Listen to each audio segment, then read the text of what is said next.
আসসালামু আলাইকুম রহমতুল্লাহি বারাকাতু। বিসমিল্লাহ ওয়াসসালাতু ওয়াসসালামু আলা রাসূলিল্লাহ ওয়া আলা আলিহি ওয়া আসহাবিহি ওয়া মাওয়ালা আম্মা বা'দ। মহান আল্লাহ সুবহানাহু ওয়া তাআলা শুকর আদায় করছি, তিনি আমাদেরকে আজকের শরিয়া প্রেসক্রিপশনসে অংশগ্রহণের তৌফিক দান করেছেন। রাসূলুল্লাহ সাল্লাল্লাহু আলাইহি ওয়াসাল্লামের উপর দরুদ এবং সালাম বর্ষিত হোক। আল্লাহুম্মা সাল্লি ওয়া সাল্লিম ওয়া বারিক আলা নাবিয়িকা মুহাম্মদ। আল্লাহুম্মা সাল্লি আলাইহি আল্লাহুম্মা বারিক আলাইহি। যারা আমাদের সাথে জয়েন করেছেন তাদের অনেক কৃতজ্ঞতা। শুরুতে আল্লাহ তাআলার কাছে আমরা ফরিয়াদ জানাই, আল্লাহ তাআলা যেন আমাদের দিনের কাজগুলোকে কবুল করে নেন। আল্লাহ আমাদের জন্য সহজ করে দেন এবং আমরা যেন দিনের যথাযথ জ্ঞান অর্জন করতে পারি, সেই তৌফিক আল্লাহ তাআলা আমাদেরকে দান করুন। আল্লাহুম্মা আমিন। সম্মানিত ভাইয়েরা এবং বোনেরা, দ্বীনি জ্ঞান অর্জন করা ফরজ। যে কোনোভাবে হোক দ্বীনি জ্ঞান অর্জন করুন। জ্ঞান আপনাকে আলোকিত করবে, আপনাকে অন্ধকার থেকে বাঁচিয়ে দেবে। আপনি প্রত্যেকটি মুহূর্তে শরিয়ার জ্ঞানের মুখোমুখি, কারণ আপনি জানেন না কোনটা হালাল কোনটা হারাম। আপনি যদি হালাল এবং হারাম না বুঝেন, তাহলে হতে পারে আপনি হারাম কাজ করে ফেলছেন, যেটি আপনার দুনিয়া এবং আখিরাতকে ধ্বংস করে দেবে। আর যদি আপনি জানেন, তাহলে আপনি বেঁচে যাবেন। জ্ঞান তো আসছে আপনাকে বাঁচানোর জন্যে। আর সেটি যদি আল্লাহ তাআলা সংক্রান্ত এবং আল্লাহ প্রদত্ত জ্ঞান হয়, তাহলে তো এটা নিখুঁত। এই জ্ঞানের মধ্যে কোনো ত্রুটি নাই, কোনো ভুল নাই। আমরা মানুষের প্রদত্ত, মানুষ অর্জিত যে জ্ঞান অর্জন করছি আমরা, যেটাকে ধরুন আর্ন নলেজ বলা হয়। এই আর্ন নলেজ, এটার মধ্যে কত ত্রুটি বিচ্যুতি আছে, কিন্তু এটার জন্য আমরা পাগল পারা। শরিয়ার জ্ঞানের জন্যে, যেটি আমাদের জন্য মেডিসিন, তার জন্য আমাদের কোনো আয়োজন নেই। এটা খুবই দুঃখজনক। এটা শয়তানের একটা ফাঁদ। শয়তান আমাদেরকে দ্বীনি জ্ঞান থেকে দূরে সরিয়ে দিচ্ছে। আপনি কেন শয়তানের ফাঁদে পড়বেন? আপনার নিজের কল্যাণের প্রয়োজন নেই? আল্লাহ দেয়া জ্ঞানের চেয়ে শ্রেষ্ঠ জ্ঞান কি হতে পারে? আল্লাহ যা দিয়েছেন তার তুলনা আছে? যেমন আল্লাহ তাআলা আপনাকে সৃষ্টি করেছেন, আপনার সব কিছু সৃষ্টি করেছেন। এর কোনো তুলনা কোথাও আছে? চিন্তা করে দেখেন তো। আপনার সৃষ্টিতে আল্লাহ তাআলা আপনাকে যা দিয়েছেন, আপনার শরীরের অঙ্গ-প্রত্যঙ্গ, মাথার চুল থেকে শুরু করে পায়ের নখ পর্যন্ত, এটার কোনটার তুলনা আছে? কোনটা এমনিতেই তৈরি করা যায়? কোনোটাই না। তাইলে আল্লাহ প্রদত্ত জিনিসগুলো সেরা। ইন্না যায়্যানা সামা দুনিয়া বিজিনাতিনিল কাওয়াকিব। আল্লাহ তাআলা বলেছেন, আমি আসমানের তারকাগুলোকে সৌন্দর্যের উপকরণ দিয়ে তৈরি করেছি। এবং জমিনকে আল্লাহ সুবহানাহু ওয়া তাআলা সৌন্দর্যমণ্ডিত করেছেন। ইন্না জাআলনা মা'আল আরদি যিনাতাল লাহা। আল্লাহ সবকিছু সুন্দর। আমরা প্রকৃতির দিকে তাকিয়ে কি অবাক, বিস্ময়ে তাকিয়ে থাকি, কি অসাধারণ। মানুষ কি এরকম কিছু তৈরি করতে পারবে না? তাহলে সে আল্লাহর প্রদত্ত জিনিসগুলো যদি এত সুন্দর হয়, আল্লাহর জ্ঞানটা কত সুন্দর হতে পারে। এ কারণে আল্লাহর জ্ঞান অর্জন করুন। আল্লাহ প্রদত্ত জ্ঞান অর্জন করুন। আল্লাহ সেই তৌফিক দান করুন। যারা আমাদের সাথে জয়েন করতে চান, কমেন্ট বক্সে নাম্বার দেওয়া থাকবে, তারা ইনশাআল্লাহ সরাসরি জয়েন করতে পারেন ইনশাআল্লাহ। আমার মনে হয় একজন কলার আছেন ইতিমধ্যে। আসসালামু আলাইকুম রহমতুল্লাহ। ওয়ালাইকুম আসসালাম রাহমাতুল্লাহি ওয়া বারাকাতুহু। স্যার ভালো আছেন? আলহামদুলিল্লাহ, বারাকাল্লাহ ফিকুম। আল্লাহ আপনাকে অনেক ভালো রাখুন। আল্লাহুম্মা আমিন। স্যার আপনার ওয়াজ আমি ইউটিউবে শুনি, অনেক ভালো লাগে। বারাকাল্লাহ অনেকদিন ফিক। ধরে শুনি। আল্লাহ কবুল এখন করুন। এখন বিষয়টা হচ্ছে, আমি আপনার ওয়াজ শুনে আমি নিজেকে পরিবর্তন করার জন্য ঢাকা থেকে বাড়িতে চলে আসছি। আমি অনার্স ফাইনাল ইয়ারের একজন ছাত্র। সুবহানাল্লাহ। এখন আমি নিজেকে নিয়োগ করতে পারতেছি না ওইভাবে, মানে মনস্থির করতে পারতেছি না। আল্লাহু আকবার। দেখুন, আমরা প্রিয় ভাই আপনাকে এক নাম্বার নাসিহা করি যেটি, তাহলে যে আপনি কাজের মধ্যে ঢুকে যাবেন। প্লিজ কাজ করুন। নিজকে যে কোনো কাজের মধ্যে ঢুকিয়ে ফেলেন। কর্মের মধ্যে ঢোকা একজন মানুষকে আল্লাহ তাআলা লাকাদ খালাকনাল ইনসানা ফি কাবাদ। আল্লাহ তাআলা মানুষকে কাজের জন্যই তৈরি করেছেন, কাজের উপযুক্ত করে তৈরি করেছেন। অলসতা খুবই ডিস্টার্বিং। এটা আপনাকে একেবারে বেহুশ করে দেবে। সে সকল মানুষরাই মূলত ফ্রাস্ট্রেশনে, হতাশায় ভোগে যাদের কাজ নাই। আবার একদল লোক বড় কাজের জন্য অপেক্ষায় থাকে। পৃথিবীতে কোন কাজটি বড় থেকে শুরু হয়েছে বলেন তো? সবই ছোট থেকে শুরু হয়েছে। আপনি যদি আমাদের সৃষ্টির কথা দেখেন, তাহলে আল্লাহ তাআলা কি আমাদেরকে স্পার্ম থেকে তৈরি করেন নাই? আচ্ছা, আপনি যদি মহাবিশ্বের কথা চিন্তা করেন, তাহলে আল্লাহ তাআলা কি থেকে তৈরি করেছেন? মানব জাতিকে তো আল্লাহ তাআলা মাটি থেকে, আদম আলাইহিস সালামকে বলেছেন, জিবরিলকে বলেছেন মাটি নেয়ার জন্যে। এই পৃথিবীর বিভিন্ন প্রান্ত থেকে মাটি দিয়ে আল্লাহ তাআলা আদম আলাইহিস সালামকে, মানব জাতিকে তৈরি করেছেন। আমরা যদি বিশাল বড় গাছের কথা দেখি, একটা ছোট্ট বীজ থেকে গাছ উৎপাদন হয়। আমরা যদি মহাসাগর দেখি, তাহলে বিন্দু বিন্দু পানি দিয়েই তো তৈরি হয়।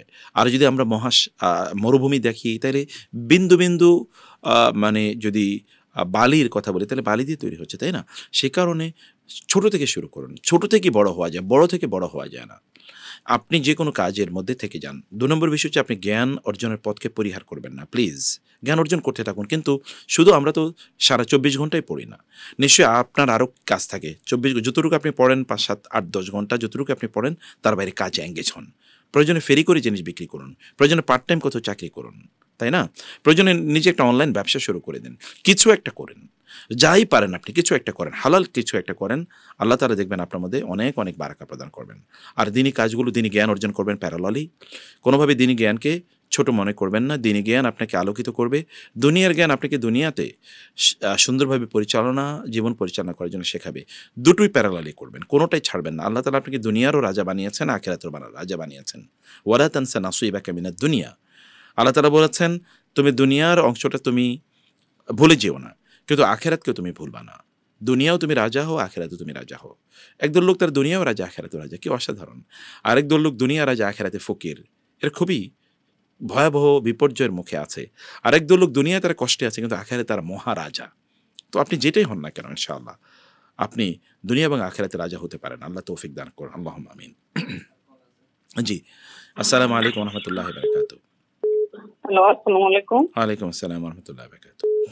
শেখ, আমি আপনার সাথে যে কথা বলতেছি ওইটাই বিশ্বাস করতে পারতেছি না। আল্লাহু আকবার। জি আপা বলেন প্লিজ। আমার একটা প্রশ্ন হচ্ছে যে আমার একজন মানে কাজে সাহায্য করে ওনার হাজবেন্ড ওনাকে বলছে যে আমি তোকে তালাক দিব, এরকম একের মধ্যে সে 3 বার বলছে। জি। বলার পরে মানে আপনার একটা ভিডিও আছে 24 মিনিট 70 সেকেন্ড একটা ভিডিও, আমি ওইটা ওনাকে দেখাই। ওইটা কি আমি দেখাইছি যে ওইটা কি সঠিক কাজ করছি, মানে এরপরে উনি আবার ওই দিনই মানে ওনার সাথে সংসার শুরু করছে। ঠিক আছে আপা, ঠিক আছে। উনি যদি একসাথে 3 তালাক দিয়ে থাকে তাহলে একসাথে 3 তালাক দিলে 1 তালাকই হবে ইনশাআল্লাহ। কারণ এটা রাসূল সাল্লাল্লাহু আলাইহি ওয়াসাল্লামের হাদিস দ্বারা প্রমাণিত। কনফিউশনের কোনো কারণ নেই। জি জি, না ওইটার জন্য কনফিউশন না, কনফিউশন আমি যে দেখাইলাম কোনো মানে সমস্যা আমার নেই কি এটা বেশি দেখানোটা ঠিক আপা। না আপনি সওয়াব পাবেন ইনশাআল্লাহ আপা। আপনি তো হেদায়েতের পথ দেখিয়েছেন তাদেরকে। একটা সংসার আপনি রক্ষা করেছেন এবং এটা হাদিসের উপর আমলের উপর ভিত্তি করে করেছেন আপনি। এটা এমন না, জ্ঞানকে শেয়ার করতে হয় বোন। আপনি জ্ঞানকে শেয়ার করেছেন এবং তাদেরকে আপনি নাসিহা করবেন এতটুকু, তারা যেন তাদের জীবনটাকে সুন্নাহর উপর সুন্নাহ দিয়ে মুড়িয়ে যেন তারা পরিচালনা করে। তারা যেন হকের উপর থাকে, তারা যেন আল্লাহর ইবাদতের মধ্যে থাকে। তারা যেহেতু আবার নতুন করে সংসার করার সুযোগ পেয়েছে, অতএব তারা যেন পরিশুদ্ধ জীবন যাপন করে। আপনি নাসিহাগুলো তাদেরকে করতে থাকেন ইনশাআল্লাহ। জাযাকুমুল্লাহ খায়র। জি, আসসালামু আলাইকুম। ওয়ালাইকুম আসসালাম ওয়া রাহমাতুল্লাহি ওয়া বারাকাতুহু। জি শুনছি, বলুন। আমার প্রশ্ন হলো, আমি গত 16 জুলাই আমার স্ত্রীকে একসাথে 3 তালাক দিই এবং আল্লাহু আকবার। জি বলেন। এখন 16 জুলাই 3 তালাক দিই। এখন এটা কয় তালাক হয়েছে? একসাথে কোরআন সুন্নাহ ভিত্তিক কয় তালাক হয়েছে? সমস্যা হয়েছে? জি বুঝতে পেরেছি। হ্যাঁ বলেন। কোরআন সুন্নাহ ভিত্তিক আমি সমস্যা থাকতেছি যে এটা কি আমি আমার স্ত্রীকে আবার ফিরিয়ে আনতে পারবো? সেটা অনেকবার তালাক। হ্যাঁ, দেখুন কথা একেবারে ঠিক। আপনি যেটা বলেছেন, আপনি স্ত্রীকে ফিরিয়ে আনতে পারবেন কিনা? আমরা আপনাকে বলব যে প্রিয় ভাই, আপনি আমার মনে হয় জিনিসটাকে নিয়ে আপনার স্থানীয় যে আলেম যারা আছেন তাদের কাছে একটু দেখা করুন। তাদের কাছে যান। জিনিসটা নিয়ে আপনি তাদের কাছে যান এবং তাদেরকে বলুন। ওনারা কোরআন সুন্নাহর ভিত্তিতে আপনাকে অবশ্যই একটা সমাধান প্রদান করবেন। আর এই ব্যাপারে আমাদের কিছু ভিডিও আছে ওয়েবসাইট মানে ইউটিউবে, আপনি সেটা দেখেও নিতে পারেন। কিন্তু পরিস্থিতি আসলে তালাকের পরিস্থিতি কিন্তু ব্যক্তির উপর নির্ভর করে যে আপনি কী প্রেক্ষাপটে বলেছেন, কখন বলেছেন, এগুলো অনেক কিছু নির্ভর করে। ফলে এটাকে শুধুমাত্র এক কথায় এই সমাধান দেয়া সম্ভব না। আপনি অনুগ্রহ করে লিখিত নিয়ে আপনার স্থানীয় আলেমদের সাথে যান। তারা আপনাকে কোরআন সুন্নাহ ভিত্তিক ইনশাআল্লাহ সমাধান প্রদান করবেন। জাযাকুমুল্লাহ খায়র। জি, আসসালামু আলাইকুম ওয়া রাহমাতুল্লাহ। জি। আমার প্রশ্ন জি।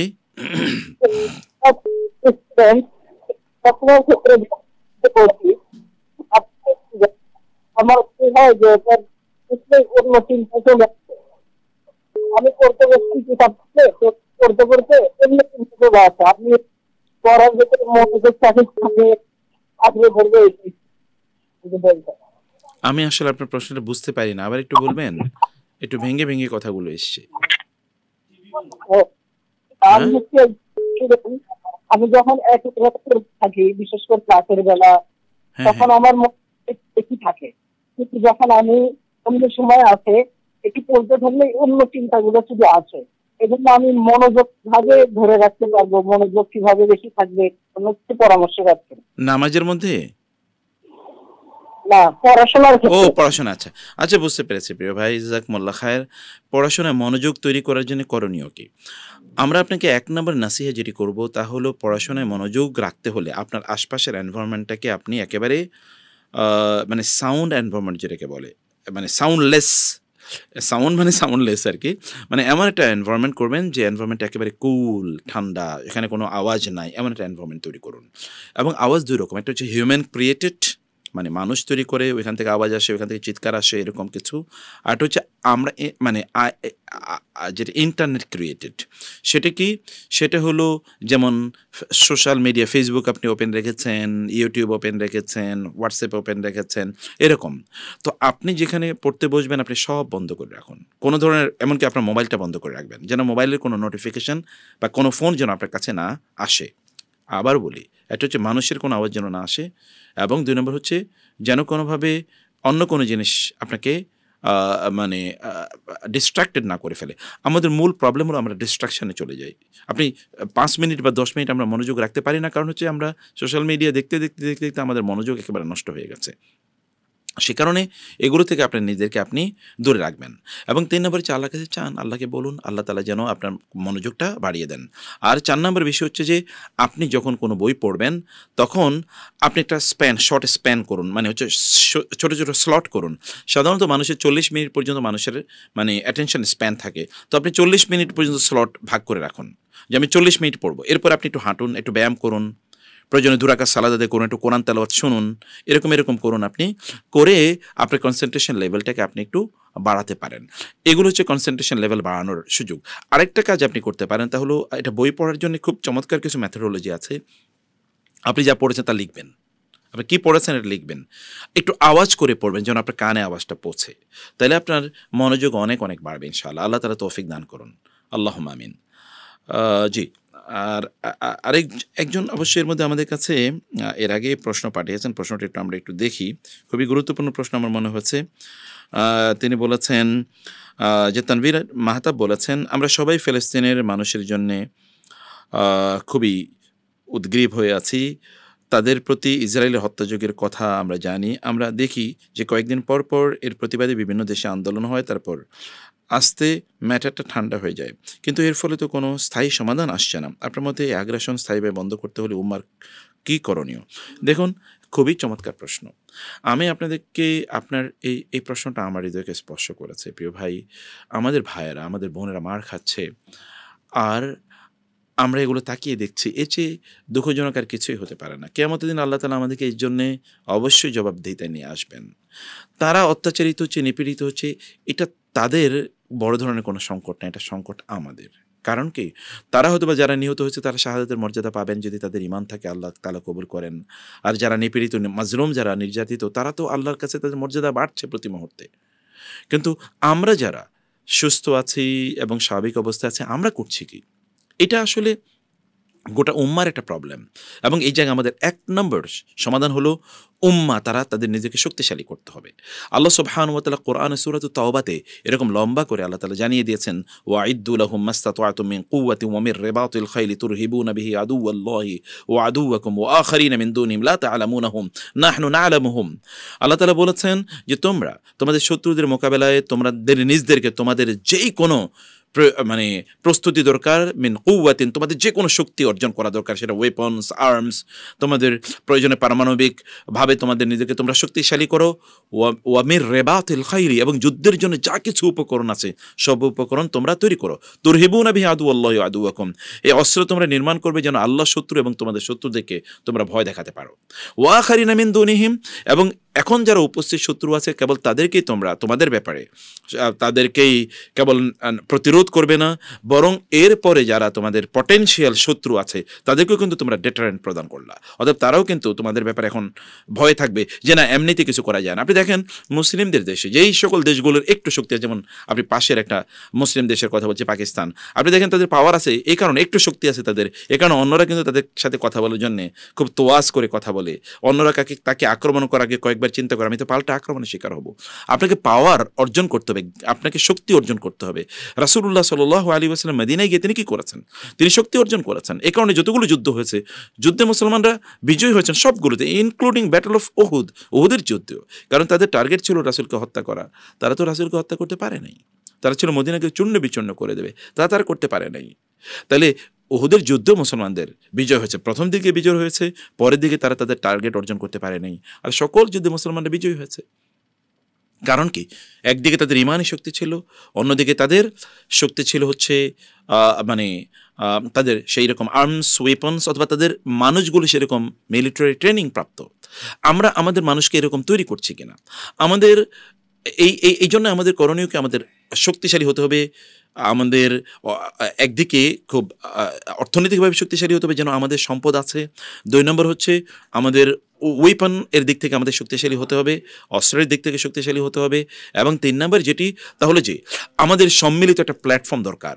যেমন ওআইসি, আনফর্চুনেটলি ওআইসি কাজ করে না, কিন্তু এরকম একটা প্ল্যাটফর্ম তৈরি হওয়া দরকার ছিল, যে প্ল্যাটফর্ম থেকে আমরা মানে এরকম আওয়াজ দিতে পারতাম। যেমন যদি আরব বিশ্ব যদি বলতো ইউরোপ এবং আমেরিকাতে আমরা তেল বন্ধ করে দেবো যদি তারা মানে জায়নিস্টদেরকে যদি তারা সাপোর্ট বন্ধ না করে, তাইলে কেবল সব সমাধান হয়ে যেত। যেমন সুয়েজ ক্যানাল এটা আমরা বন্ধ করে দেবো, আমরা তেল বিক্রি করবো না। তেল বিক্রি না করলে সমস্যা কি? মানে আরবরা কি এটা, বা মুসলিম বিশ্ব কি কেবল সম্পদের উপরে ভিত্তি করে তারা গোটা পৃথিবীকে নিয়ন্ত্রণ করেছিল? না, তার উপর ভিত্তি করে তারা করে নাই। অতএব আমরা যদি চাইতাম আমাদের আল্লাহ তাআলা যে সম্পদ দিয়েছেন এগুলো দিয়ে আমরা গোটা পৃথিবীকে আমরা নিয়ন্ত্রণ করতে পারতাম। কারণ তেল ছাড়া গোটা পৃথিবী অচল, মুহূর্তের জন্য সব বন্ধ হয়ে যেত। কিন্তু আমরা সেটা আসলে করতে পারি না, কারণ আমাদের স্ট্রেংথ নাই, অথবা আমাদের শাসক যারা আছেন তাদের মধ্যে দিনই কমিটমেন্ট সেটা নাই। সেই কারণে তারা হয়তোবা উপরে উপরে তারা কিছু কথা বলে, কিন্তু ভেতর থেকে তারা সত্যিকার অর্থে এটাকে ফিল করে না।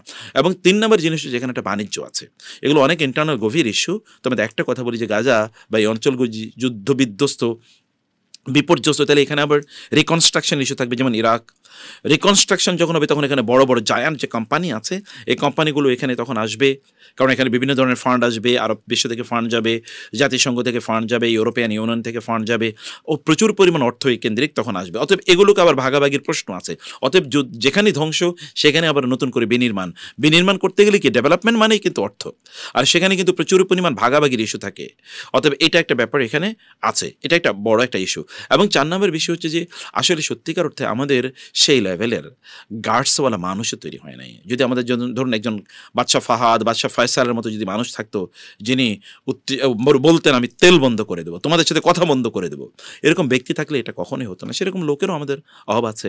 আর ফাইনালি আমরা বলবো আমাদের অব্যাহত, আপনারা যেটা বলছেন যে এই প্রতিবাদ করে লাভ কি, হ্যাঁ, প্রতিবাদ তো আপনি এই জন্যে করছেন না যে ওদের কোনো উপকার হচ্ছে, প্রতিবাদ আপনার নিজের কারণে আপনি করছেন। রাসূলুল্লাহ সাল্লাল্লাহু আলাইহি ওয়াসাল্লাম এই কথা বলেন নাই কোনো একজন ব্যক্তি যখন দেখবে যে অন্য জায়গায় কোনো অন্যায় হচ্ছে, কিন্তু তিনি হাত দিয়ে, মুখ দিয়ে, অথবা তার অন্তর দিয়ে এটাকে পরিবর্তনের জন্য কাজ করেন না, তাইলে ইউশিকু আন ইয়াউম্মাহুমুল্লাহু বিল ইকাব, তাহলে আল্লাহ তাআলা তাদের সবাইকে শাস্তি প্রদান করবেন। আপনি তো আপনার নিজকে বাঁচানোর জন্য এটা করছেন। যখন ইয ক্বালাত উম্মাতুম মিনহুম লিমা তাইযুনা কওমান আল্লাহু মুহলিকুহুম আও মুআযযিবুহুম আযাবান শাদীদা ক্বালু মা'যিরাতান ইলা রাব্বিকুম ওয়া লাআল্লাহুম ইয়াত্তাকুন। এরপরে যখন ফালাম্মা জাআ বা'সুনা নাজ্জাইনা আল্লাযীনা ইয়ানহাউনা আনিস সু, আল্লাহ তাআলা বলেছেন যখন একদল লোক তারা অন্যায় করছিল, অন্যদেরকে তারা তাদেরকে মানে ওইখান থেকে দূরে থাকার জন্য বলছিল, তখন অন্যরা গিয়ে বললো এদেরকে বলে লাভ কি, এরা তো অন্যায় থেকে দূরে থাকছে না, এরা তো অন্যায় বন্ধ করছে না, অতএব এদেরকে নসিহা করে লাভ কি।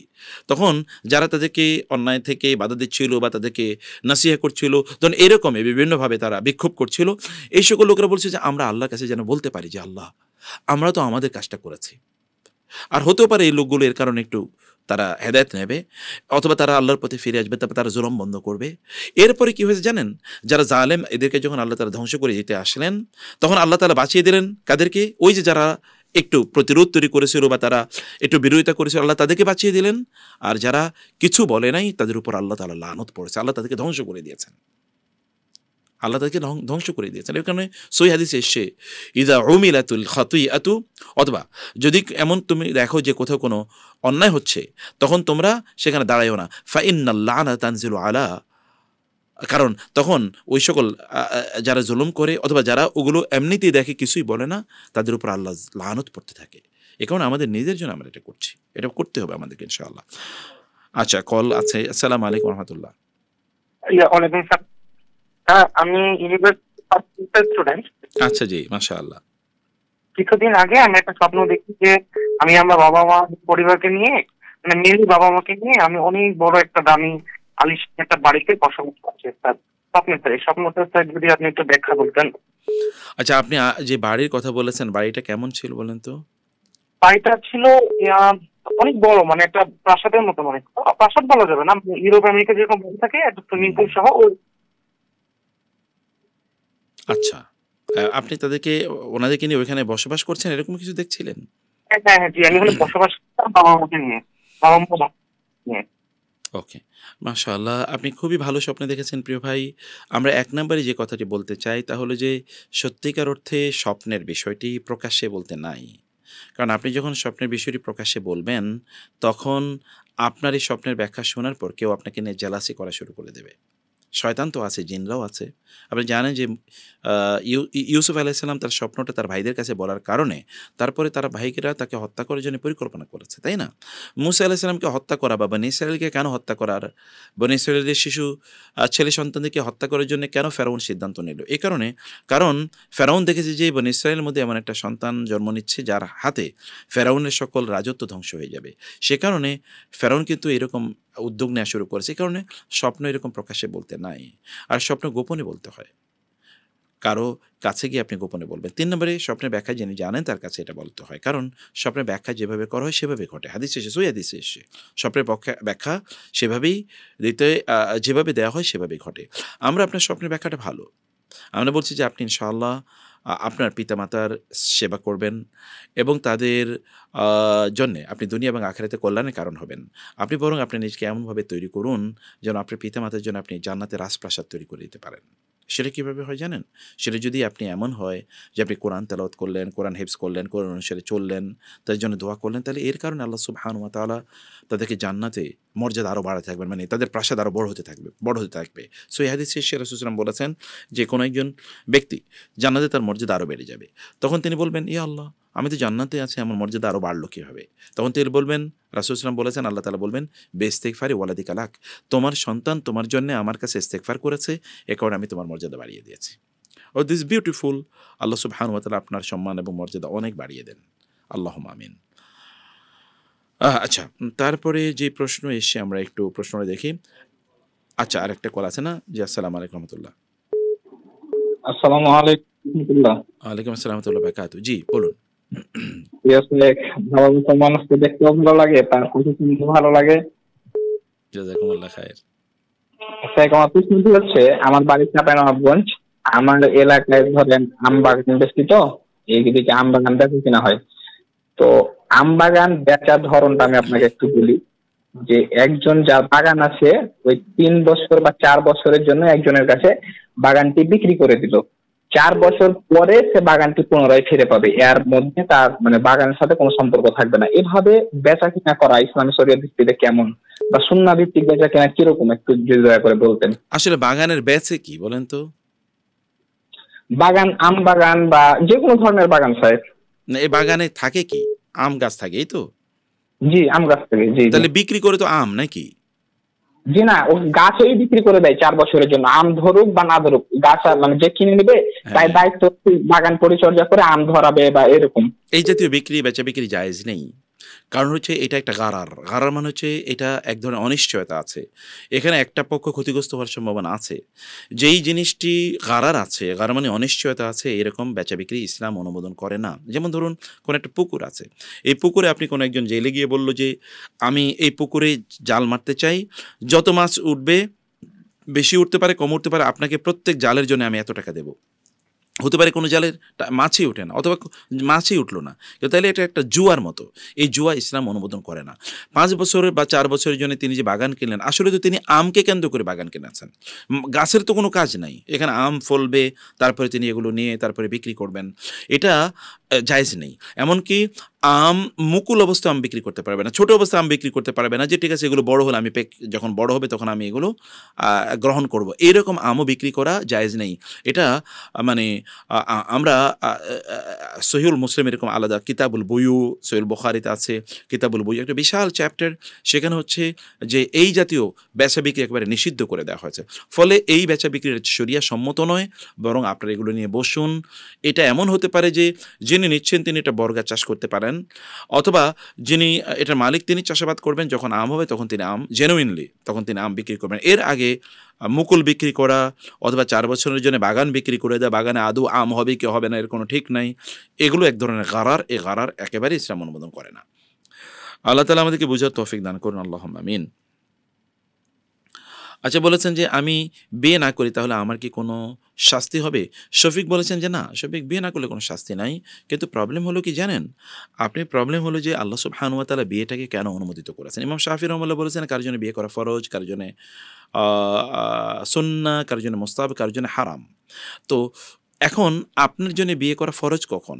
যদি আপনার এমন মনে হয় যে আপনার চরিত্র আপনি রক্ষা করতে পারবেন না, তখন আপনাকে বিয়ে করতে হবে, যে আপনার বিয়ের কারণে আপনার চক্ষু এবং আপনার লজ্জাস্থানকে আপনি হেফাজত করবেন। আর বিয়ের কিন্তু এর বাইরে উদ্দেশ্য আছে, তা হলো কি মানব জাতি।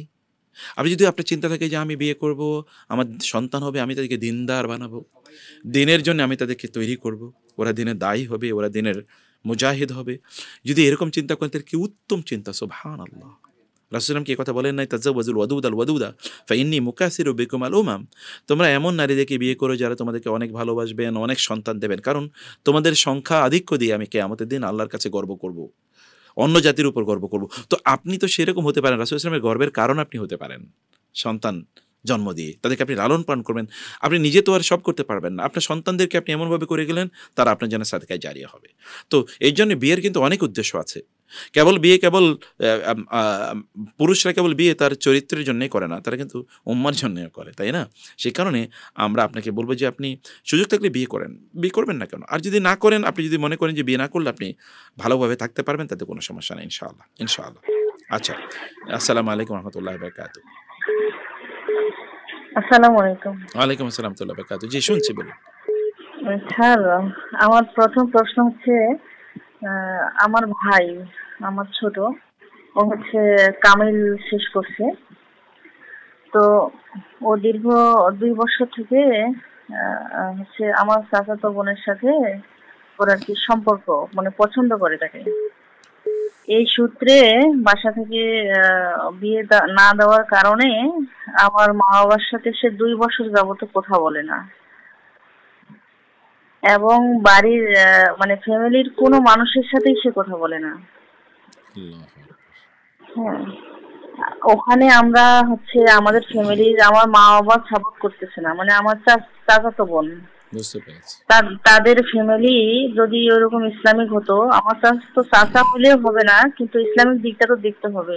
ওরা হচ্ছে মানে ইসলামের কোনো কিছুই ওদের ফ্যামিলিতে নাই। যদি এরকম ভালো হতো তাও আমরা সাপোর্ট করতাম, আমার মা বাবা সাপোর্ট করতো, কিন্তু সে কোনো কিছুই বুঝতেছে না। সে ওখানেই বিয়ে করবে, বিয়ে না দিলে ওখানে ওর অন্যখানে বিয়ে হয়ে গেলে কাটে ফেলবে, এই করবে, মানে বিভিন্ন কথাবার্তা। আর মা তো অনেক কান্নাকাটি করে, তারপরেও মানে এরকম হাজারটা ডাক দিলেও সে কথার উত্তর দেয় না। বাহিরে গেলে, বাজারে গেলে সে কথা বলে মানুষের সাথে, কিন্তু বাসায় আসলে সে ঘরের দরজাও খুলে না। কোনো মেহমান আসলে ডাকতে ডাকতে হয়ে গেলেও সে দরজা খুলে না। স্যার, এটার সমাধান কি? খুবই খুবই দুঃখজনক বোন, খুবই দুঃখজনক। এরকম সন্তানকে আল্লাহ তাআলা হেদায়েত দান করুন। আপনার ভাই 1 নম্বর যিনি যে অন্যায় করেছেন, তাহলে যে এই যে অবৈধ সম্পর্ক যেটি করেছেন, হারাম রিলেশন, হারামের মধ্যে তো কোনো আরাম নাই, হারামের মধ্যে কোনো সুখ নাই, হারামের মধ্যে কোনো শান্তি নাই। দুনিয়াতে এখনই তো তার জন্য এটা এক ধরনের আযাবের মতো, এক ধরনের শাস্তির মতো, দুনিয়ায় শাস্তি। কারণ সে কারোর সাথে কথা বলে না, এক ধরনের জীবনযাপন করে যেটা একটা বন্দি জীবনের মতো, এবং এটা অ্যাবনর্মাল লাইফ। সে কারণে এটা কিন্তু এক ধরনের শাস্তি, এবং এই কারণে আমরা বলবো ইয়াংরা যারা শুনছেন আমাদেরকে বলবো যে হারাম রিলেশন থেকে বের হন প্লিজ। এর মধ্যে কোনো কল্যাণ নাই। এটা আপনার ভবিষ্যৎ জীবনকে তছনছ করে দেবে, এবং বিবাহ জীবনের, বৈবাহিক জীবনে যে স্বাদ আছে, উপভোগ আছে, উপলব্ধি আছে, যে ভালোবাসা আছে, এগুলো সব ধ্বংস হয়ে যাবে। এ কারণে বিবাহ উত্তর কোনো ধরনের রিলেশন, এই রিলেশন বিবাহ পরবর্তী জীবনটাকে সিরিয়াসলি এফেক্ট করে। বিবাহের পূর্বে যারা কোনো সম্পর্ক তৈরি করে না, মানে কোনো কারোর সাথে, কোনো নারী বা পুরুষের সাথে রিলেশন তৈরি করে না, এরা বিবাহ পরবর্তী জীবনে খুবই সুখী হয়। আর যারা এর আগে করেছে এরা কোনোদিন সুখী হয় না। অতএব ও তো তার জন্য একটা আযাবের জীবন বেছে নিয়েছে। এবং 2 নম্বর, সে পিতামাতার সাথে কথা বলে না, অথচ পিতামাতা তাকে জন্ম দিয়েছে, পিতামাতার ঘরেই খায়, সেখানে থাকে। কত নির্লজ্জ মানুষ এবং কত অকৃতজ্ঞ। ওয়া ওয়াসাইনাল ইনসানা বিওয়ালিদাইহি, আল্লাহ তাআলা বলেছেন আনিশকুরলি ওয়ালি ওয়ালিদাইহি, ওয়ালাকাদ আল্লাহ তাআলা বলেছেন ওয়ালাকাদ আতাইনা লোকমানাল হিকমাতা, আমি লোকমানকে এর আগে আমি প্রজ্ঞা প্রদান করেছি। আনিশকুরলি ওয়ালি ওয়ালিদাইক ইলাইয়াল মাসির, মানে লোকমান আলাইহিস সালাম তারপরে তার সন্তানকে এই নাসিহা প্রদান করেছেন। আল্লাহ তাআলা এবার আলোচনা করেছেন যে আল্লাহর প্রতি কৃতজ্ঞ থাকতে হবে, পিতামাতার প্রতি কৃতজ্ঞ থাকতে হবে। এই কৃতজ্ঞতা একেবারেই বালাই নাই। এই কারণে আমরা যাদেরকে বলছি যে আপনারা যারা শুনছেন, ইয়াং জেনারেশন, আপনারা পিতামাতাকে অসন্তুষ্ট করে কোনো মেয়ের জন্য, পিতামাতাকে বা ছেলের জন্য পিতামাতাকে কষ্ট দেবেন, আপনার সন্তান আপনাকে এরকম কষ্ট দেবে। রেডি থাকেন। ওই যদি বিয়ে করেনও, আপনি বেঁচেও থাকেন, তাহলে আপনার সন্তানরা আপনাকে এরকম কষ্ট দেবে। রেডি থাকেন এটার জন্য, কারণ এটা একটা দায়। পিতামাতার সাথে অন্যায় করলে এর শাস্তি দুনিয়াতে পেতে হয়, আখিরাতে তো রয়ে গেছে। কিছু শাস্তি দুনিয়াতে আল্লাহ তাআলা প্রদান করেন এবং আখিরাতেও প্রদান করেন, তোমাদের পিতামাতার সাথে আচরণের একটা শাস্তি। আচ্ছা বোন, এগুলো বলার পর এখন আমরা যেটা আপনাদেরকে বলবো যে ওকে নিয়ে বসুন, তাকে নাসিহা করুন এবং তাকে জিনিসটা বুঝান। এখান থেকে প্রয়োজনে তাকে এই জায়গা থেকে তাকে অন্য জায়গায় কোথাও নিয়ে যান। ঠিক আছে, যদি আপনার গ্রামের বাড়ি না হয়, যদি একটু শহরের হয়, তাহলে এখান থেকে অন্য কোথাও আপনি চলে যান। তাকে একটু অন্য কোথাও ভর্তি করে দেওয়ার ব্যবস্থা করুন, একটু আলেমদের সাথে তাকে কানেক্টেড করুন, সলাতে তাকে পাঠান। আপনার তার সাথে রাগান্বিত করে তাকে বা রাগান্বিত থেকে তাকে সমাধান করতে পারবেন না, বরং তাকে একটু দিনের কথা বলেন, একজন আলেমকে ডেকে নিয়ে আসুন, অথবা মুরব্বী যার কথা শুনে এরকম কাউকে ডেকে নিয়ে আসুন, এরকম আপনার করুন। আর যদি এমন হয় যে তাদের মধ্যে দিনদারি নাই, কিন্তু মেয়েটাকে আপনার ডাকুন, ডেকে দেখুন, তাকে দিনের কথা বলেন, যদি সে দিন প্র্যাকটিস করে তাহলে বিয়ে করিয়ে দেন। কিছু করার নাই তো আপনাদের, মানে যেহেতু পথভ্রষ্ট হয়ে গেছে। অতএব তাকে বাঁচানোর জন্য মেয়েটাকে আনেন, মেয়েটাকে এনে ডেকে তারপরে তাকে বলেন, দিনের কথাগুলো বলেন, তাকে বলেন যে দিন যেন সে প্র্যাকটিস করে। তার বাবা যদি প্র্যাকটিস নাও করে, মেয়েটা যেন দিন প্র্যাকটিস করে। এতটুকু আপনারা করেন, তাহলে আপনাদের ভাইটাও বেঁচে যাবে। নাহলে সে তো আসলে এমন পথে যেটা শয়তানের পথ, ও তো তার নিজকে ধ্বংস করে দেবে। পিতামাতার মায়ের অভিশাপ যদি ওর জন্য লাগে, আর বাবা যদি তাকে অভিশাপ দেয়, তাহলে তো তোর দুনিয়াও শেষ, আখিরাতও শেষ। আল্লাহ তাআলা রহম করুন, আল্লাহুম্মা আমিন। আচ্ছা, আমাদেরকে এরপরে একজনে অনেকবার একই প্রশ্ন করছেন, তা হলো যে আচ্ছা, আসরের সালাত অনেক দেরিতে পড়ে, মানে এরকম ওয়াক্তের শেষের দিকে, এখন আমি কি তাদের সাথে সালাত আদায় করব, নাকি বাড়িতে ওয়াক্তের শুরুর দিকে সালাত আদায় করব? দেখুন, খোকন খান বলেছেন, খোকন, আমরা প্রথমে আপনাকে যে কথা বলতে চাই তা হলো আসরের সালাতের সময় অনেক আগে হয়ে যায়। আমাদের দেশে একটু পরে আসর সালাত আদায় করে, সেটা সত্য, কিন্তু মনে রাখবেন যে আসসালাতু আলা ওয়াক্তিহা মানে হচ্ছে ওয়াক্ত মতো, মানে সময়ের মধ্যে নামাজ আদায় করা, এটা কিন্তু ফরজ। আর একেবারে শুরুতে নামাজ আদায় করা, এটা হলো মুস্তাহাব। মানে যখন শুরু সময় তখনই নামাজ আদায় করা, এটা মুস্তাহাব। অতএব এটা করলে আপনি উত্তমভাবে করবেন, কিন্তু জামাতে অংশগ্রহণ করা ফরজ অথবা সর্বনিম্ন ওয়াজিব। আপনি একা নামাজ আদায় করলে তো আপনি জামাতে 25 গুণ অথবা 27 গুণ থেকে আপনি বঞ্চিত হবেন, আর আউয়াল ওয়াক্তে আদায় করলে আপনি কেবল মুস্তাহাবের সওয়াব পাবেন। তাহলে আপনি কি সেটা কেন আপনি মানে বর্জন করবেন? সেটা করবেন না। আর পুরুষ মানুষ ঘরে কেন নামাজ আদায় করবে? তিনি মসজিদে গিয়ে নামাজ আদায় করবেন অথবা জামাতে নামাজ আদায় করবেন, অথবা আপনি এটা করবেন না। এই মাসালাটি যারা বলছেন তারা ভুল বলছেন, যে আপনি আগে পড়বেন এরপরে গিয়ে করবেন। যে হাদিসের উপর ভিত্তি করে কথা বলা হয়, সে হাদিস এই প্রেক্ষাপটে না, এটা ভিন্ন প্রেক্ষাপটের হাদিস। অতএব প্লিজ এটা করবেন না। মসজিদে যান, সোশ্যালাইজেশন হন, মানুষকে দিনে দাওয়াত দেন। আপনি একাকে নামাজ আদায় করলে তো হবে না এটা, তাই না? আচ্ছা আচ্ছা, কলে আছেন। জি, আসসালামু আলাইকুম রহমতুল্লাহ। জি জি জি, ভিডিও দেখেছি যে একসাথে 3 তালাক দিলে 1 তালাক হয়, এটা কি সত্যি? না, আপনি যে ভিডিও দেখেছেন ভিডিও সত্যি, একেবারেই সত্যি। একসাথে 3 তালাক দিলে 1 তালাক হয়, কিন্তু এটা অনেক প্রেক্ষাপট আছে, অনেক লম্বা আলোচনা আছে। তালাক তো একটা বড় একাডেমিক ইস্যু। এই তালাকের মাসালাগুলো এইরকম মানে শুধুমাত্র টেলিভিশনে অথবা কোনো লাইভে প্রশ্ন করে সমাধান পাবেন না। এটা আপনার লোকাল কোনো কারণ, এটা হালাল হারামের ইস্যু এবং জেনার ইস্যু। আপনার যারা তালাকের ইস্যু নিয়ে আলোচনা করেন, আপনার পরবর্তী সন্তানরা বা আপনার স্ত্রী বা স্বামীর সাথে আপনার উঠা বসা, এটা একজন জেনাকারী বা জেনাকারিনীর ইস্যু হয়ে যেতে পারে। আবার সন্তানগুলো তারা কিন্তু অবৈধ সন্তান হয়ে যেতে পারে। So it is a big issue. এ কারণে লোকাল ভালো কোনো আলেম, দিনদার, মোত্তাকি এবং যার তালাকের ব্যাপারে ভালো পড়াশোনা আছে এরকম কোনো আলেমের কাছে আপনার যান, গিয়ে তার সাথে বিষয়টা আলোচনা করুন। আচ্ছা, এস এম মেহেদি হাসান বলেছেন যে আমি প্রায় 2 বছর যাবৎ একাকিত্ব জীবনযাপন করছি। আমি আমার যে সকল বন্ধুদের সাথে ছোট থেকে বড় হয়েছি সবাই আমাকে একা করে দিয়েছে। আচ্ছা, আমি খুব হতাশা এবং ডিপ্রেশনে ভুগছি। দয়া করে আমাকে পরামর্শ দেবেন এই অবস্থা থেকে বের হওয়ার জন্য। মেহেদি, আপনি একাকী কেন থাকবেন? আপনার রব কি আপনার সাথে নাই? আপনার আল্লাহ কি আপনার সাথে নাই? নিশ্চয়ই আছে। আপনার রবের সাথে আপনি সময় কাটান, আল্লাহর সাথে সময় কাটান, লম্বা করে নামাজ আদায় করুন, তাহাজ্জুদে নামাজ আদায় করুন, কোরআন তেলাওয়াত করুন, কোরআনের তাফসীর পড়ুন, দ্বীনি জ্ঞান অর্জন করুন। মনে রাখবেন, মানুষের গ্রোথ কিন্তু নির্জনে হয়, নিবৃতে হয়। মানুষের গ্রোথ একেবারে পাবলিকলি বিশাল ঘটা করে কোনো দিন হয় না। আল্লাহ তাআলাকে পেতে হলে আপনি যদি অনেক বড় হতে চান তাহলে আপনাকে একা কিছু সময় থাকতে হবে। আপনার সকল সাউন্ড, বিভিন্ন কোলাহল, বিভিন্ন ডিস্ট্রাকশন, বিভিন্ন ধরনের এগুলো তো আপনাকে চিন্তা করতে দেবে না, আপনাকে ভাবাতেও দেবে না। আপনি ভাবুন, চিন্তা করুন, আপনি নিজের জীবন নিয়ে প্ল্যান করুন। আর যে বন্ধুরা আপনাকে বর্জন করেছে, কেন বর্জন করেছে? যদি এমন হয় যে আপনি দিনদারির কারণে তারা আপনাকে বর্জন করেছে, তাহলে তো তারা অন্যায় করেছে। এই বন্ধু কীভাবে আপনার বন্ধু হবে? আপনার এটা তো বন্ধু হওয়ারই যোগ্য না। আর যদি এমন হয় যে না, আপনার দিনদারি নাই এ কারণে তারা আপনাকে বর্জন করেছে, তাহলে আপনার দিনদারি বাড়ান। আপনার বন্ধু অভাব নাই তো আপনি দিনদার বন্ধু এমন বানান যে বন্ধুরা আপনার মৃত্যুর পরে আপনার জন্য দোয়া করবে। আপনার জীবদ্দশায় তারা আপনার জন্য দোয়া করবে, আল্লাহ আমার ওই বন্ধুকে ভালো রেখো, তাকে হেদায়েত দাও, তার বিপদগুলো দূর করে দাও। আল্লাহর কথা আপনাকে বলবে। তাদেরকে তো বন্ধু হিসেবে গ্রহণ করা জায়েজই নাই যারা আপনাকে আল্লাহর কথা বলবে না, আল্লাহকে সম্পর্কে বরং আপনাকে ভুলিয়ে দেবে। তারা বরং অন্যায় কথা বলবে, তারা মানুষের বিরুদ্ধে কথা বলবে, অথবা মানুষকে ক্ষতি করার চেষ্টা করবে, অথবা তারা বিভিন্ন জিনিস, সিনেমা, নাটক ইত্যাদি, গান, বাদ্য ইত্যাদি নিয়ে তারা আছে, অশ্লীলতা নিয়ে আছে। তাদেরকে তো আপনি বন্ধু বানানোই ঠিক না। ডিপ্রেশনে কেন আপনি ভুগবেন? আপনি কাজে জড়িয়ে যান, যা সম্ভব তা কাজ করুন। কোনো সময়কে আপনি রুটিনের মধ্যে নিয়ে যান। আপনি কী করবেন?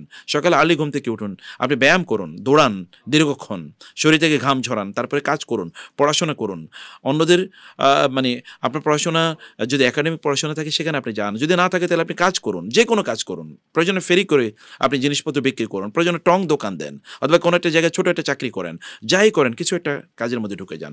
এগুলো ডিপ্রেশন কোনো ব্যক্তি যিনি কর্ম ব্যস্ত তাকে ডিপ্রেশন কোনোদিন পেতে পারে না, অসম্ভব।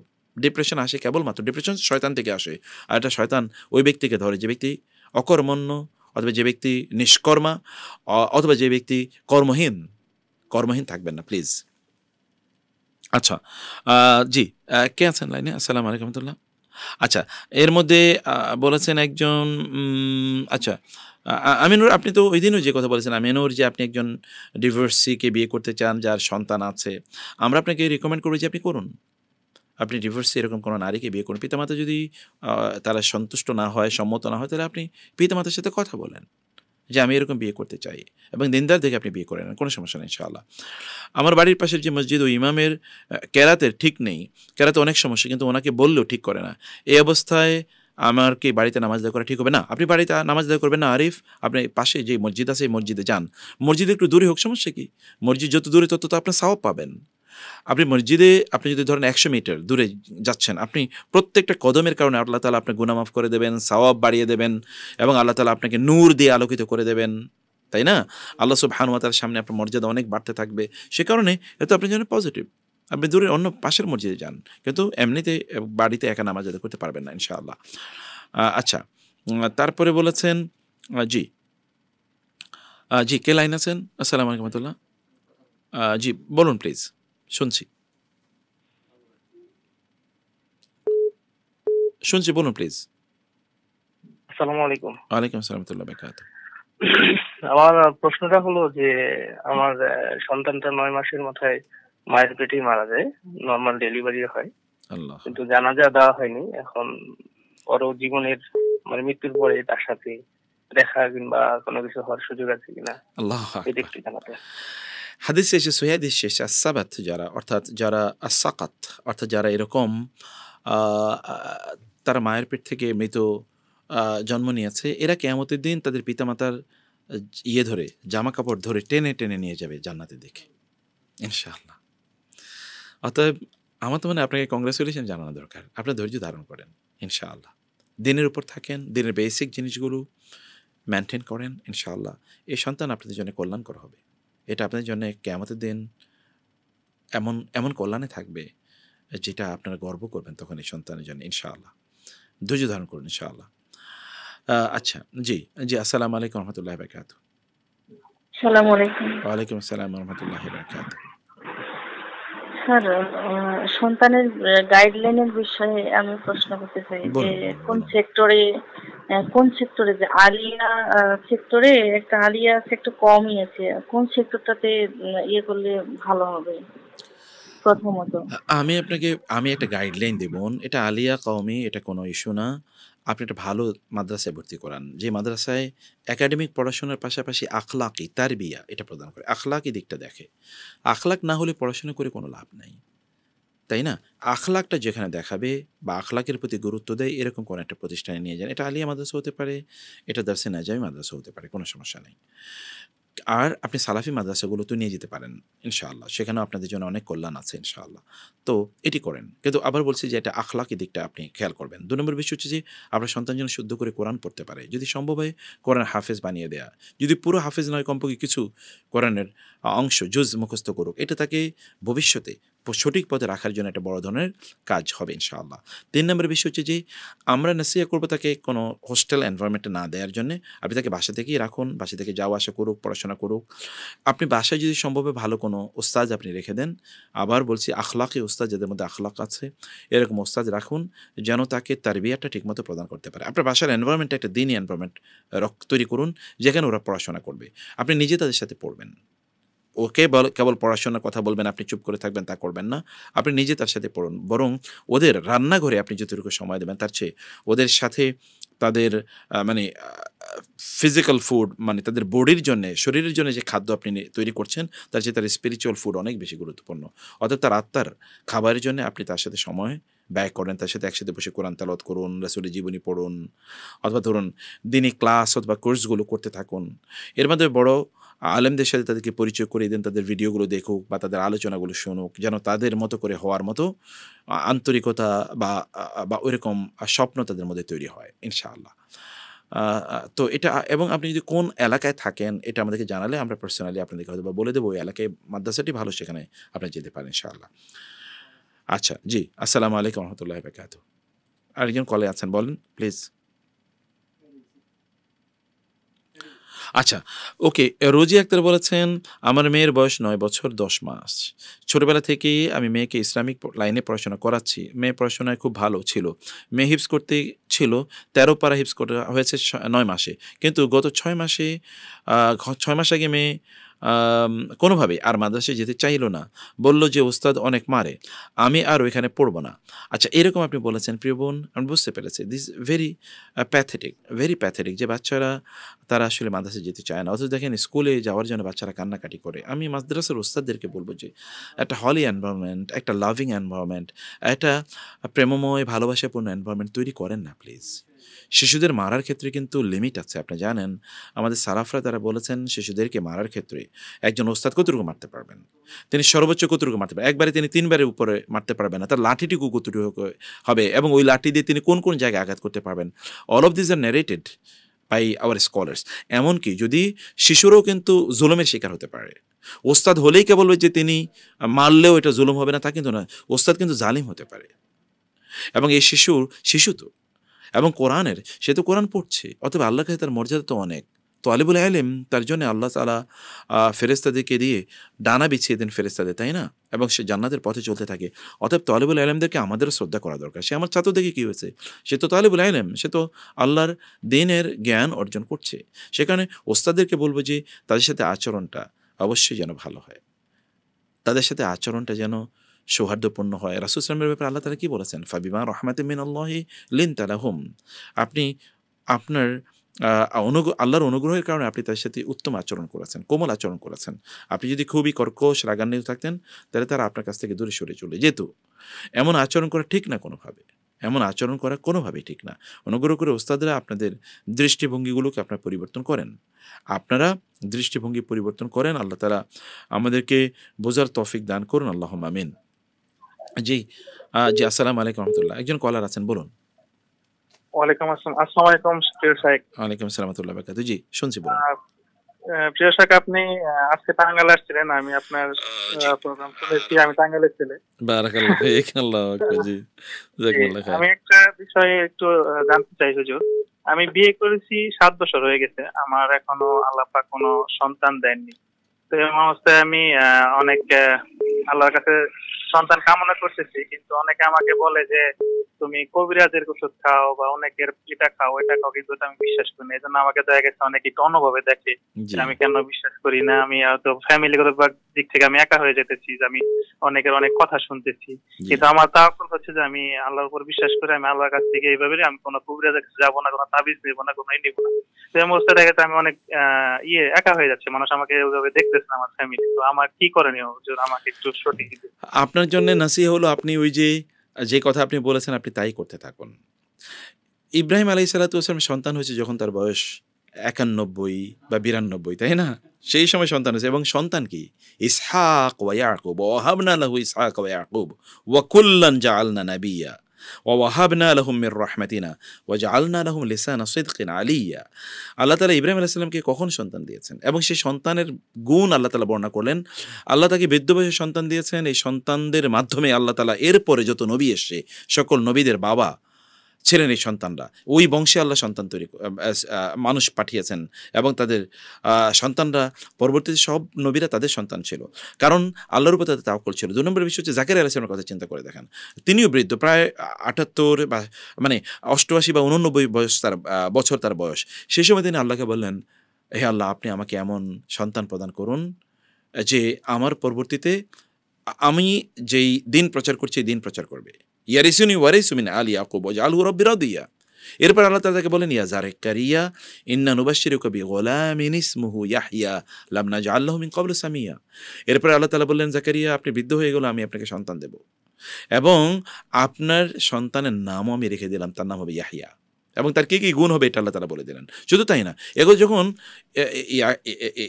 যখন তিনি জাকারিয়া আলাইহিস সালামের কথা শুনলেন, তিনি বলেন, ক্বালা রাব্বি আন্না ইয়াকুনু লি গুলাম।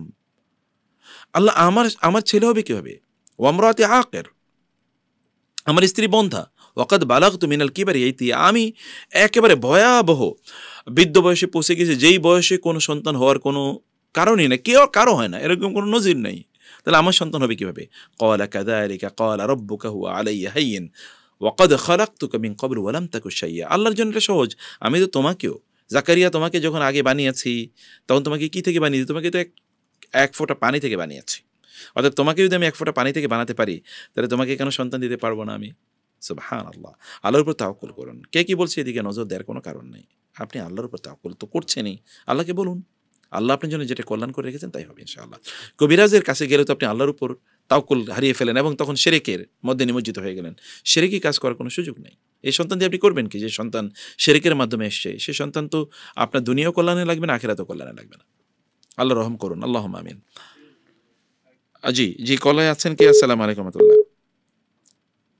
ওয়ালাইকুম আসসালাম ওয়া রাহমাতুল্লাহি ওয়া বারাকাতুহু। জি, আপনার সাথে কথা বলে অনেক ভালো লাগছে। বারাকাল্লাহ ফিক। জি, আমি প্রবাসে থাকি, ড্রাইভিং করি, বেশিরভাগ একা থাকি, বসে থাকি। কিন্তু এমন কোন আমল আছে যে আমি যেন গাড়িতে বসে আমল করতে পারি? কোরআন তেলাওয়াত শুনবেন। গাড়িতে বসে এর চেয়ে উত্তম কোনো আমল নাই। কোরআন তেলাওয়াত শুনবেন, ব্যাপক কোরআন তেলাওয়াত শুনবেন, প্রচুর কোরআন তেলাওয়াত শুনবেন, শুনতেই থাকবেন। দিনই আলোচনা শুনবেন। আপনি বই পড়ার যদি সুযোগ না থাকে, দিনই আলোচনা শুনবেন। যে সকল সত্যপন্থী আলেমরা যারা আছেন তাদের আলোচনাগুলো শুনবেন, এর মাধ্যমে জ্ঞান অর্জন করুন ইনশাআল্লাহ। আর তাসবিহ তাহলিল তো আছেই। ওয়ালা ইয়াজালু লিসানুকা রাতবা মিন যিকরিল্লাহ। আল্লাহর যিকিরে নিজকে সিক্ত করুন। আপনি একবার চিন্তা করে দেখুন, আপনি যদি আলহামদুলিল্লাহ তামলাউল মিজান, শুধু কেউ যদি আলহামদুলিল্লাহ বলে, তাহলে এর কারণে আল্লাহ তাআলা তার আমলের দাড়ি পাল্লাটা সওয়াব দিয়ে পূর্ণ করে দেবেন, কেবল আলহামদুলিল্লাহ বললে। ওয়া সুবহানাল্লাহি ওয়া আলহামদুলিল্লাহি তামলাআন। আর কেউ যদি সুবহানাল্লাহি ওয়া আলহামদুলিল্লাহ বলে, তাহলে তার দুটো দাড়ি পাল্লাই আল্লাহ তাআলা সওয়াব দিয়ে পূর্ণ করে দেবেন, তাই না? কেউ যদি সুবহানাল্লাহ ওয়া বিহামদিহি বলে, তাহলে আল্লাহ তাআলা তার সাগরের পরিমাণ, ফেনার পরিমাণ যদি গুনাহ হয়, তাহলে এগুলো সব আল্লাহ তাআলা মাফ করে দেবেন, এবং তার জন্য জান্নাতে একটা করে গাছ, খেজুর গাছ রোপণ করবেন। কত আমল! এগুলো করতে থাকুন প্লিজ ইনশাআল্লাহ। আচ্ছা, এর মধ্যে আমরা একজন ভাই আমাদেরকে, একজন বোন বলেছেন, ঈশা ইসলাম বলেছেন, আমার ২ মেয়ে, একজনের ৪ আর একজনের ২ বছর। বড়জন কম রাগী হলেও ছোটজন খুব বেশি জেদ করে, ফ্লোরে শুয়ে জোরে জোরে কান্না করে। আমার স্বামী অধৈর্য হয়ে বকাঝকা করেন, আমি ধৈর্য ধারণ করি, দোয়া করি। আমি আর কি আমল করলে রাগ কমবে, দয়া করে বলবেন। ঈশা আপা, আপনার বাচ্চাটা এত কান্নাকাটি করে এবং রাগ কেন করে, এটার দুটো কারণ হতে পারে। এর মধ্যে ১ নম্বর কারণ হলো যে এখানে জিনের কোনো আসর আছে অথবা জাদুর কোনো প্রভাব আছে। আমরা আপনাকে রুকিয়া করার জন্য নসিহা করব। রুকিয়া করুন বাসায়, আপনি নিজে করতে পারেন অথবা একজন দিনদার যাদের আকীদা আখলাক ঠিক আছে এরকম একজন রাকি ডেকে তার মাধ্যমে আপনি রুকিয়া করুন। কিন্তু কোনো ওই যে ওজা ফকির এরকম কোনো কিছু আনবেন না যাদের মধ্যে আমল অথবা আকীদাগত সংকট আছে। এরা আসলে ওরা নিজেরাই শয়তান অথবা তারা আরেক শয়তান সাথে করে নিয়ে আসবে, অথবা এটা করার দরকার নাই। আপনি একেবারে দিনদার এরকম কোনো একজন ইয়ে দিয়ে রাকি দিয়ে আপনি একটু রুকিয়া করেন, ইনশাআল্লাহ তাতে সমস্যার সমাধান হয়ে যাবে আশা করছি ইনশাআল্লাহ। আর ২ নম্বর বিষয় যে আল্লাহর কাছে দোয়া করতে থাকুন বোন। আপনার স্বামীকে বলেন, তারই তো সন্তান। এতে এমন হতে পারে যে আপনার স্বামী প্রচণ্ড রাগী এবং ওই কারণে আপনার সন্তান রাগী হচ্ছে। তবে স্বামী যদি আরও রাগ দেখায় তাহলে কী হবে? বাচ্চাদের সাথে রাগ দেখিয়ে কোনো দিন সমস্যার সমাধান হয় না, তাদেরকে নাসিহার মাধ্যমে সমস্যার সমাধান হয়। এটা করবেন। আর বাসায় কোরআন তেলাওয়াত, বেশি বেশি কোরআন তেলাওয়াত বাজিয়ে রাখুন। বাচ্চাদেরকে ডিভাইস থেকে দূরে রাখুন। ডিভাইস প্রদান করবেন না। খাবার না খেলে না খাক, না খেয়ে মারা যাবে না। বাচ্চারা কিন্তু এরকম না, ওর যখন ক্ষুধা লাগবে ও খাবেই। অতএব একবেলা না খেলে কি হবে? মারা যাবে নাকি? কোনো দিন না। আপনি একজন ডাক্তারকে জিজ্ঞেস করে দেখেন তো যে একজন শিশু কত বেলা না খেয়ে থাকতে পারে? একদিন না খেলেও কিচ্ছু হবে না, মারা যাবে না, কোনোদিন মারা যাবে না না খেলে। তো যখন তার ক্ষুধা লাগবে তখন সে খাবেই, অতএব তাকে দেবেন না। এটা আপনাদের কান্নাকাটি করবে তো কি হয়েছে? কান্নাকাটি তো করে, এখনও কান্নাকাটি করে। তো এগুলো থেকে আপনাদের নিজেকে আপনারা এগুলো এই জিনিসগুলো আপনাদেরকে বুঝতে হবে ইনশাআল্লাহ। আচ্ছা, কোরআন সরাসরি না পড়ে মোবাইল থেকে পড়লে সওয়াব কম হবে কিনা? না, মোটেই না। আফিয়া সিদ্দিকী বোন, না, কোনো অবস্থায় না, বরং আপনি ফুল সওয়াব পেয়ে যাবেন ইনশাআল্লাহ। আচ্ছা, খোকন খান বলেছেন যে প্রশ্ন উত্তর দিয়েছে তার। আচ্ছা, আমার দ্বিতীয় প্রশ্ন, আমি যেখানে চাকরি করি সেখানে মসজিদে গিয়ে সালাত পড়ার কোনো সময় দেয় না, একাকী সালাত পড়তে হয়। এখন কি আমি এই চাকরি ছেড়ে দেব নাকি একাকী সালাত পড়ে নেব, যেহেতু জামাতে সালাত আদায় করার ব্যবস্থা নাই এবং অফিসের কেউ সালাত পড়ে না যে তার সাথে জামাতে পড়ব? দেখুন খোকন, আপনাকে বলবো যে আপনি আপনার অফিসের দায়িত্বশীলের সাথে বসুন এবং তাকে বলুন যে আমি মসজিদে গিয়ে সালাত আদায় করব। এরপরে যদি তারা আপনাকে বলে যে না সময় দেব না, তাহলে আপনি বলুন তাহলে আমাকে চাকরি ছেড়ে দিতে হবে। অথবা আপনি বলুন যে আমি মসজিদে গিয়ে সালাত আদায় করার জন্য যতটুকু সময় আমার লাগবে ততটুকু সময় আমি এক্সট্রা কাজ করে দেবো। প্রয়োজনে আপনারা যে আমাকে লেজার ডিফারেন্ট টাইম দেবেন, আমি ১৫ মিনিট এক্সট্রা বা এতটুকু সময় আমি এক্সট্রা কাজ করব। এটা আপনি বলেন। আপনার আখিরাতের জন্য আপনি বলবেন না, জান্নাতের জন্যে বলতে হবে আপনাকে। এবং তাদেরকে আপনি তাওয়াসাউ বিল হক ওয়া তাওয়াসাউ বিস সবর, তাদেরকে আপনি নাসিহা করুন। আপনি এই আপনার অফিসটাকে আপনার দাওয়াতের প্রজেক্ট বানান, যে আপনি তাদেরকে দাওয়াত দেবেন, আপনি তাদেরকে দিনের কথা বলবেন। এগুলো আপনি বলুন, একজন একজন করে করেন না। আপনার পাশে যে বসে তাকে একটু বলতুন, ১০০ দিন বলেন। আচ্ছা, নূহ আলাইহিস সালাম কত বছর? ৯৫০ বছর বলেছে। রাসূলুল্লাহ সাল্লাল্লাহু আলাইহি ওয়াসাল্লাম মক্কায় ১৩ বছর বলেছেন। এই কয়েকজন লোককে তিনি বলেছেন, ঘুরে ফিরে একই কথা তিনি বারবার বলেছেন, আইয়ুহান নাস কুলু লা ইলাহা ইল্লাল্লাহ তুফলিহুন। এ লোকেরা তোমরা লা ইলাহা ইল্লাল্লাহ বলো, তাহলে তোমরা তুফলিহু, তোমরা সফল হবে। এই কারণে আপনাকে বলতেই থাকতে হবে, এটা বলতেই থাকুন ইনশাআল্লাহ। আর যদি এরপরও তাদের পরিবর্তন না হয় বা আপনাকে সময় না দেয়, you should leave that job. সে চাকরি করারই কোনো অর্থ নাই। আপনি চাকরি করবেন, এটা তো ব্যবস্থাপনা করার মালিক আল্লাহ, রিজিক এর ব্যবস্থা আল্লাহর। আপনি চেষ্টা করবেন, বাকিটা আল্লাহ তাআলা করে দেবেন ইনশাআল্লাহ, কোনো টেনশন নাই ইনশাআল্লাহ। আচ্ছা, তারপরে বলেছেন যে আচ্ছা, ওকে, নামাজের বাংলার নিয়তটা কি একটু বলবেন? নামাজের আবার ইসমাত, নামাজের বাংলা বলতে কোনো নিয়ত নাই তো। নামাজের নিয়ত হচ্ছে আপনি তো যখন নামাজ পড়ার জন্য এসছেন তখনই তো আপনি নিয়ত করে ফেলেছেন যে আপনি কেন এসছেন। অর্থাৎ সালাতের নিয়ত তো আপনি এখানে এসছেনই, সে কারণে নামাজের জন্য আলাদা কোনো নিয়তের কোনো ইস্যু নাই। এরপর আপনি যখন দাঁড়াবেন তখন আপনি মাথায় যদি আপনার থাকে যে আপনি কোন সালাত আদায় করছেন, জোহরের সুন্নাত, ফরজ অথবা নফল, অথবা এশার সুন্নাহ, ফরজ, নফল বা ওয়েতের, কোনটা আপনি আদায় করছেন সেটা তো আপনি জানেনই। এতটুকুই নিয়ত ইনশাআল্লাহ। এর জন্য আর বাংলা বা আলাদা করে কোনো নিয়তের কোনো বিষয় নাই ইনশাআল্লাহ। ওকে, তারপরে বলেছেন যে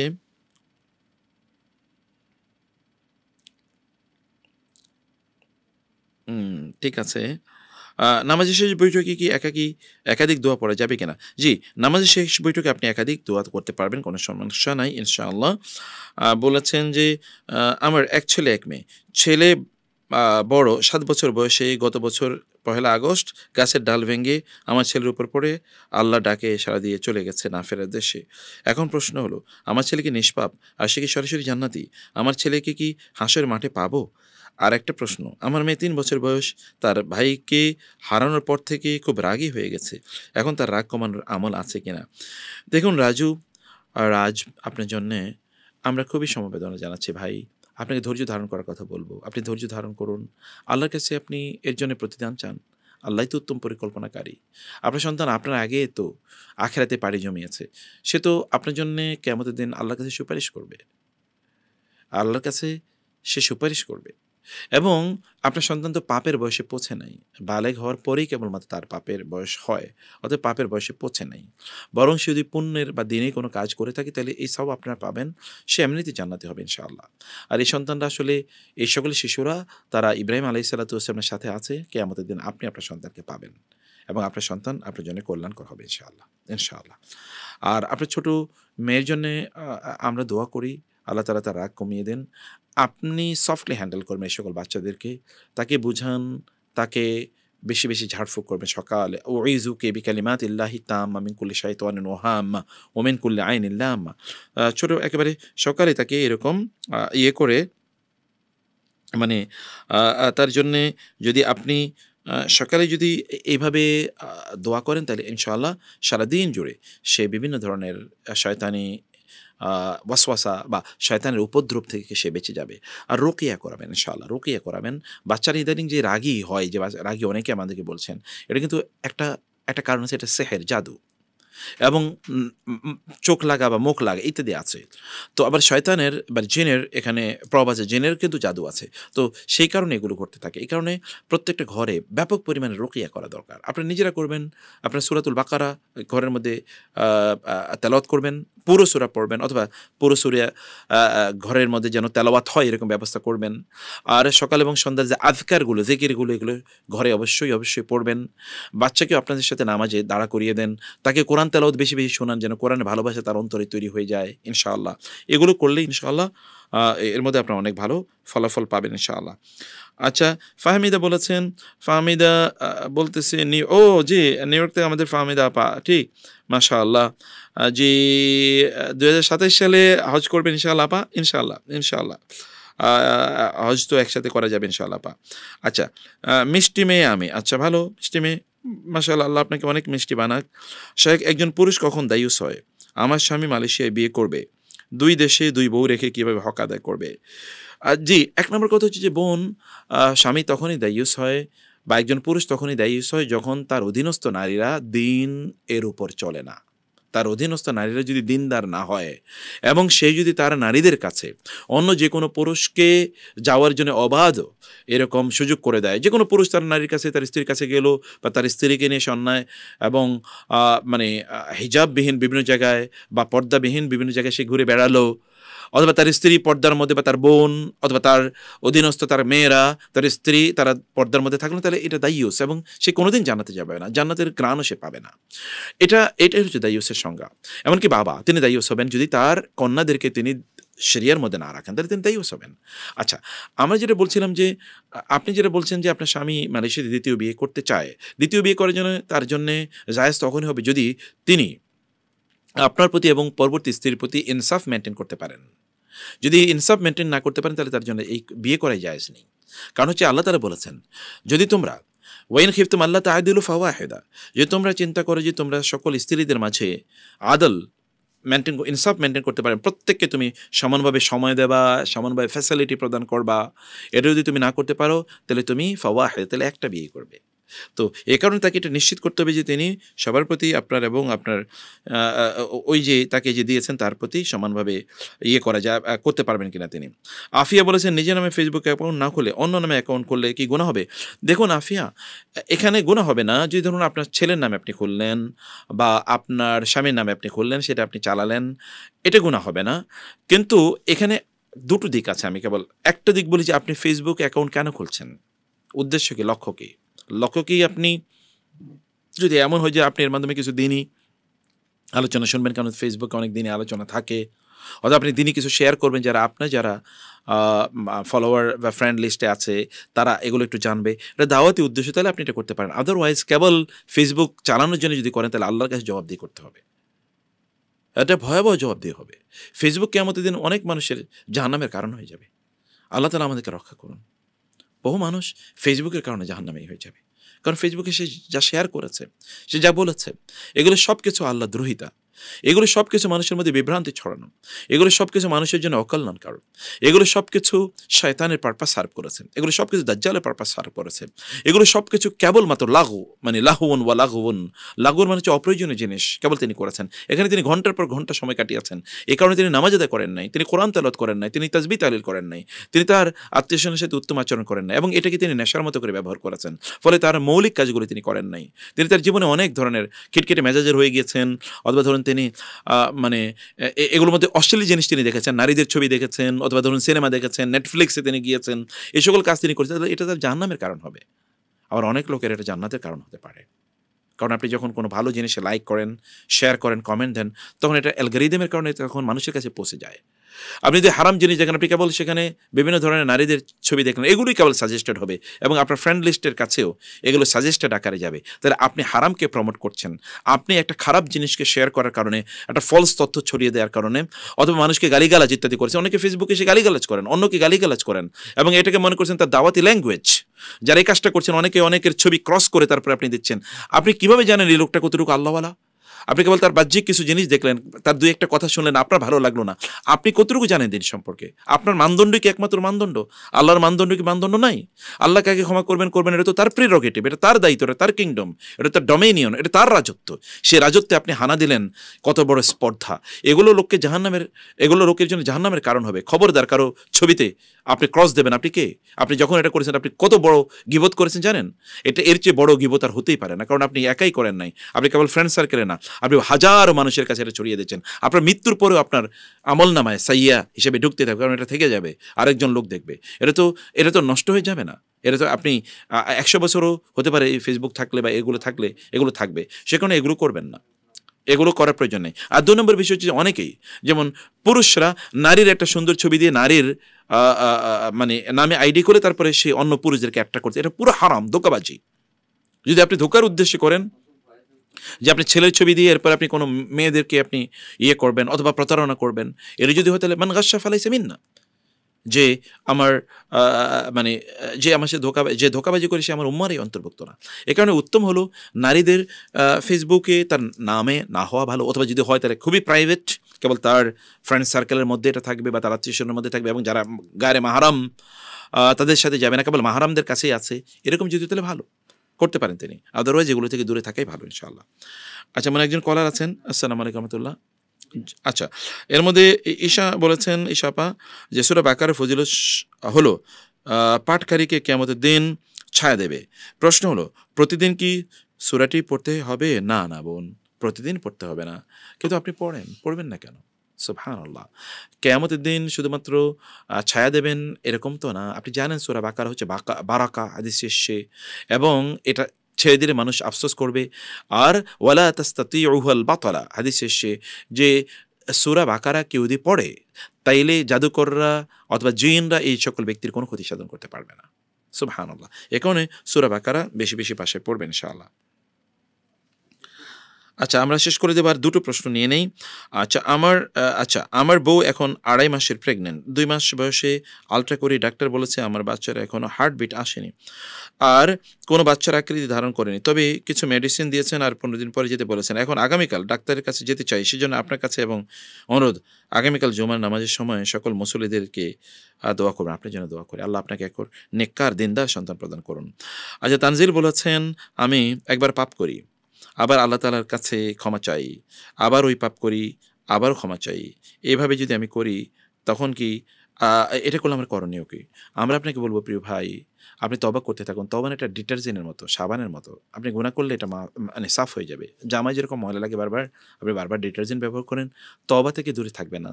আপনাকে শয়তান ফ্রাস্ট্রেটেড করে দিতে পারে, বলতে পারে তুমি গুনাহ করছো বারবার, আবার তওবা করছো, এটা তো নেফাকি না, এটা নেফাকি না, এটাই দিনদারি, এটাই দিনদারি।